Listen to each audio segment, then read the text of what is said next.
Hey everyone, welcome back to the Hot Wheels Garage. Today we're going to be opening the Porsche 934.5. It was released in 2017 as a brand new casting in the Factory Fresh series, and here we have it in black. Originally it was released in white.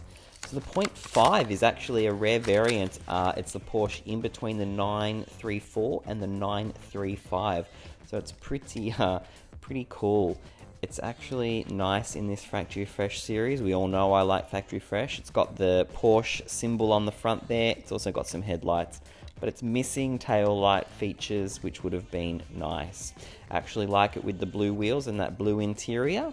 It looks pretty cool together. But again, it's got a huge spoiler on the back, and that's not something that I actually like. I don't like those big spoilers.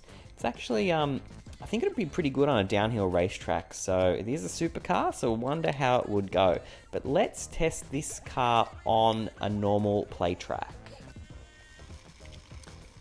So we'll just test this black Factory Fresh Porsche here. See how it goes and performs. Ooh, not too well through that booster. Let's have it another go. No, not working very well. If you have a look at this car, it's got a scoop at the front. It doesn't really like to go on the track, so it would not really go around that loop very well at all. So not a performer on a play track.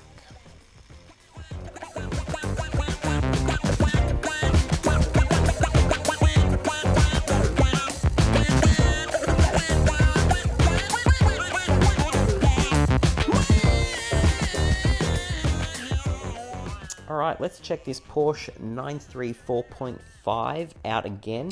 This time it's a 2018 series release, and it's from the Nightburnerz series. This blue color, it's actually pretty cool. It's not a gloss, not a matte finish, but I guess it's a flat blue. And surprisingly enough, it's got the Porsche symbol tamp on the front there, and also some headlights, which is nice to see outside of the Factory Fresh series. I like the white wheels, goes really well with this blue. And I can't quite see very well inside, but I think this one has a red interior. So it's a pretty cool car. Don't like that spoiler, as I mentioned earlier, but it's nice. All right, comments down below, big thumbs up, but most importantly, don't forget to subscribe so you don't miss what's up next in the Hot Wheels Garage. Thanks everyone.